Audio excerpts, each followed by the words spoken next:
everyone, welcome to Frenchies Bakery, and today we are going to be making classic, old-fashioned, just oatmeal raisin cookies. I'm so excited for this because I have been going through recipe after recipe after recipe trying to find the perfect type for this, just so it's just the right amount of chewiness and crisp whenever you bite into it. And I finally found it, and I'm so excited to share it with you guys. It's an easy 1, 2, 3 step.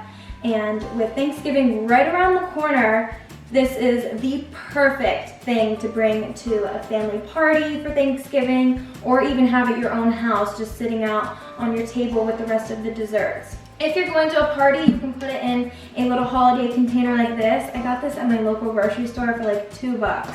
So people are going to think that you slaved over these cookies, and you didn't, because it's a very simple 1, 2, 3 step, just like I said. So let's get started.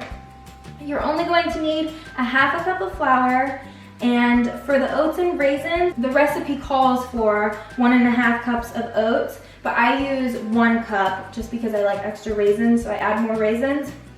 So I made it into 1 cup of oats, and then the recipe calls for a ½ cup of raisins, but I put in a cup. For these sugars, you're going to need 1/4 cup of granulated sugar and a ½ cup of brown sugar. That's gonna make the cookies really chewy just because of the syrup in the brown sugar.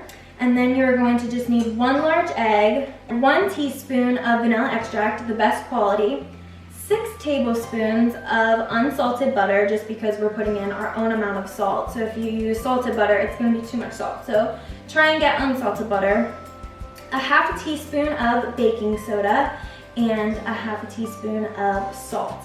That's all the ingredients, super simple. Before we start creaming the butter and sugar, we are going to set our oven to 350 degrees. So let's get going with preheating that, and then we will start to make the cookie dough.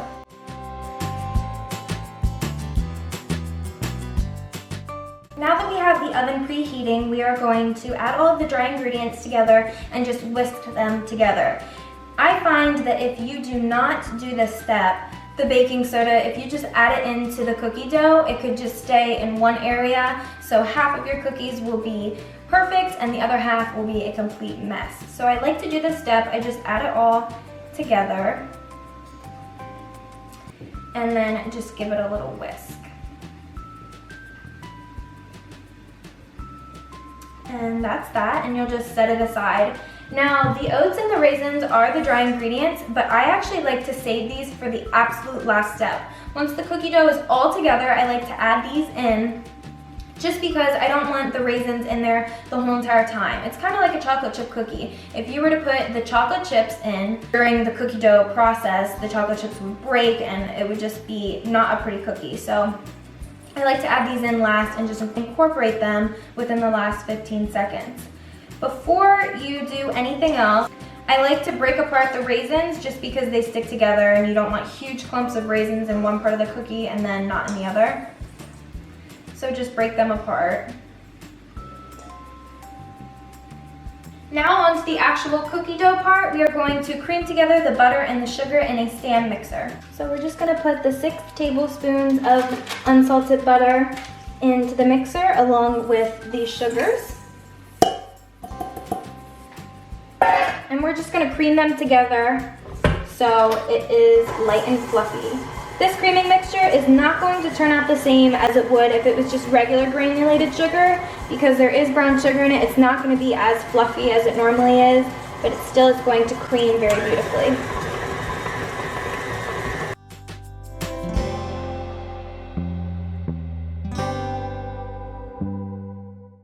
This next step you should do with every single recipe, especially when using a stand-up mixer, just because sometimes the butter gets stuck on the bottom. So you want to get all of the ingredients incorporated perfectly. So every time you add a new ingredient, you want to scrape the bowl. Now we are going to add in our 1 large egg and mix that together.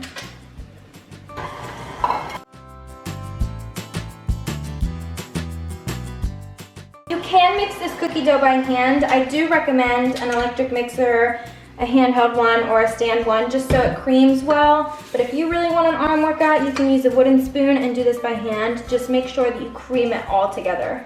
Now I'm going to add in just about a teaspoon of vanilla.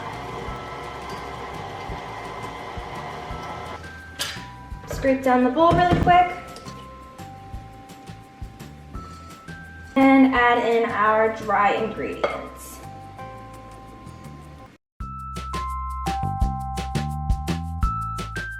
We're gonna scrape down the bowl yet again just because there is some flour on the sides of the bowl and you definitely wanna get everything incorporated.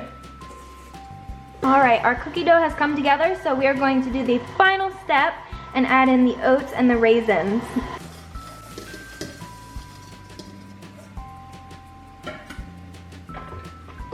Alrighty, we're just gonna turn this on for about 15 seconds so it incorporates completely, and then we will be ready to scoop them out. Alright, that looks good. You don't wanna overmix it. Alright, so the cookie dough is finished. I have my 2 trays lined with parchment paper.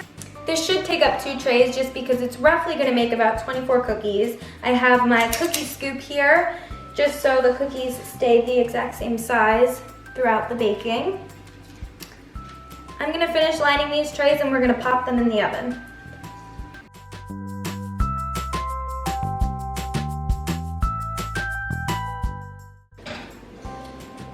Halfway through the baking process, you want to switch these trays top to bottom just so they bake evenly. We are going to put these cookies in for about 12 to 15 minutes.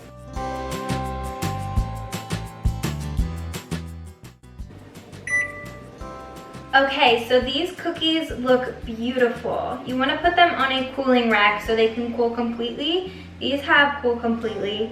They are crispy on the outside and super soft on the inside.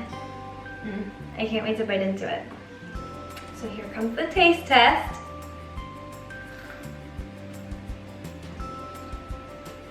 Can you hear that crunch? I'm telling you, this is the best recipe ever found for oatmeal raisin cookies. It's so good. I'm even gonna take another bite just because it's so good. It's amazing. You can really taste the butter. Okay, well, I won't eat all of these in front of you guys. I'll turn off the camera for that. But I am definitely gonna go eat the rest of these right now. It's so tempting to not keep eating them.